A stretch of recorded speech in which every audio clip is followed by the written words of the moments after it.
In this tutorial, we're going to go through how to create a Google form to easily collect student information and parent information for back to school.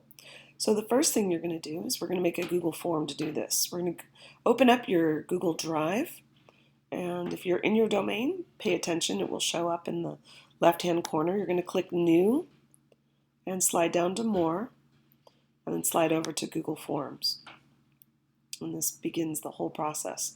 Now you need to think about how you want to name your form, something that you can look for and find easily in your Drive later.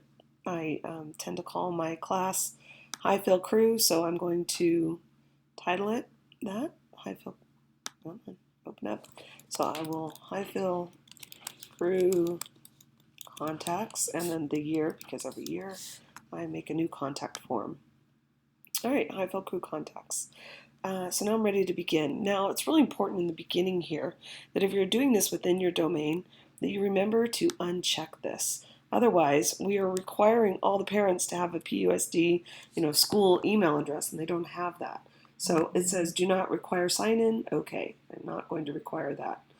This could be used, it's kind of handy for other purposes with your students, but not for this form's purpose. All right, so it automatically put our title here. And I'm going to start with my first question, and it's going to be student first name. Now I've done this incorrectly before and just put student name, and I'll show you in a little while why we want to do first name and last name. I'm going to make this a text only, so I click on question type and that arrow down and select text, and I'm going to make this an a required question. Then I can say done. Now I'm ready to go. Now to speed this up a bit, I can come over here and click duplicate. And it puts me right into edit mode. It just saves a little time because now I can go in and I can say last name. Again, make sure I have all the settings. It's a text question, required question. I can say done. And I can do that again, duplicate. And instead of student last name, I can say parent.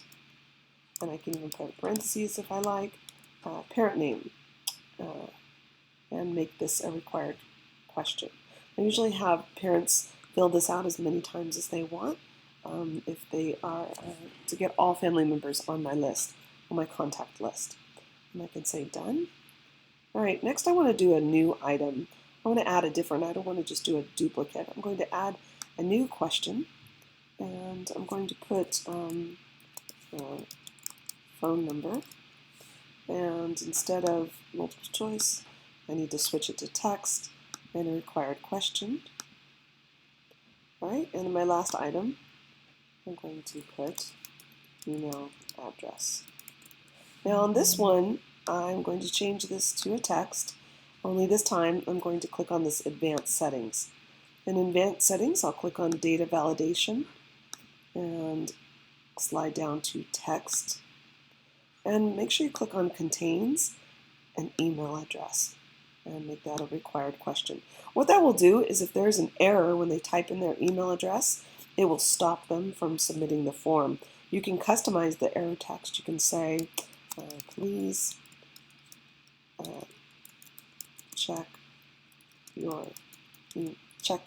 let's say that your email is correct. And done. There we go. So if they put it in incorrectly, forget the .com or something, it'll just have them double check that. All right, so if I'm done here, I can say show link to submit another response. Maybe they have more than one child in your class. I leave that there. If I have these open on a couple of computers in the classroom, back to school night, then parents can just click that and the next form will load. So from here, we want to look at first we want to change the theme. We want to make it look a little different. You can add, anything you want. You can go through all the themes here. So I'm going to use this theme. You can even customize this by changing the colors and the fonts any way you like. This just changes things up. You can change all sorts of things, the size, just kind of play around with it until you get what you like. There we go. All right, so once I'm done with fixing it, I'm going to click on View Live Form. And this is what it will look like when parents open up the form. Student's first name, last name, their name, phone number, email address. You can, of course, include any other kinds of questions you want. You can put a column for student email address, but sometimes I do that in a different way, having the students fill it out. I'll show you how you can add that into this spreadsheet. So from here, you would want to share this link with your parents. I will include another video that shows how to shorten and customize this link so it's easy for them to get to this form very quickly. But I do want to show you where to find this form once you're done. So if you go back to your drive, make sure you reload your drive. And I always make sure it's refreshed so that I'm going to get the most recent information. Of course, it's going slow now. And I click on Recent to make sure I know what has just been created. And here they are, Highfield Crew Contact and Highfield Crew Contact. Now there's two of them. The one that has the dots with the lines, this is the actual form. If I click on this, I can edit the form. This one is the spreadsheet of the form. And this is where the responses will come in. And you'll see in parentheses, if you hover over, it says responses. So this is the one I'm going to be looking for often. So I'm going to open this one up. I haven't actually filled out that form. I have another one I'm going to show you. But one thing I do when I get this form set up, I make sure that I can find this form easily and often. And I'll star this one so that I can get to those contacts in my drive pretty quickly. I'll star it because that's something I tend to go back to this one all the time. So you just click on that, and if I'm in my drive, it's really easy to find because I can go to starred items, and it will then be at the top. I have to refresh my drive again, which I'm not going to do right now.